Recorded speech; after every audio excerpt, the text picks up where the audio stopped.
Bismillahirrahmanirrahim. Assalamualaikum warahmatullahi wabarakatuh. Alhamdulillahirabbil alamin wa bihi nasta'in wa ala umurid dunya waddin wa ala alihi wa sahbihi ajma'in. Allahumma shalli ala sayyidina Muhammad wa ala ali sayyidina Muhammad. Raditu billahi rabba wa bil islami dina wa bi Muhammadin nabiyya wa rasulah. Baik Syedaralun, hari ini kita akan menyampaikan bagaimana cara memaksimalkan pahala di Hari Raya Idul Fitri. Nah, cara memaksimalkannya adalah yang pertama tentu dengan memperbanyak takbir, di mana takbir itu bisa dimulai ketika masuk 1 Syawal setelah maghribnya sampai besok pagi ketika matahari sudah mencapai sepenggalah atau 1 tombak yang kira-kira ukurannya 3 meter lebih. Nah, setelah itu seseorang melaksanakan ibadah sholat Idul Fitri baik secara jamaah ataupun secara sendiri di rumah, tapi dianjurkan secara berjamaah karena untuk menambah momen silaturahim dan memperkuat ukhuwah Islamiyah.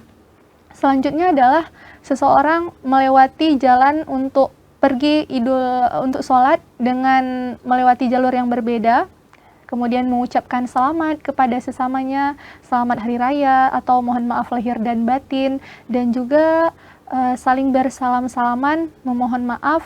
Juga kita di pagi hari itu dianjurkan untuk makan apa aja. Jadi Rasulullah sebelum pergi ke sholat Idul Fitri, beliau makan kurma terlebih dahulu. Nah, kita minimal kalau tidak makan kurma, makan nasi ataupun bisa minum air, supaya membedakan pada hari itu bahwasanya kita sedang tidak berpuasa, sedang merayakan hari Idul Fitri. Nah, kemudian juga amalan untuk menunjang pahala hari raya Idul Fitri adalah kita dapat berziarah kubur atau bersilaturahim, mengucapkan selamat, dan juga kita bisa membagi-bagi THR, membagi-bagi kebahagiaan kepada sesama.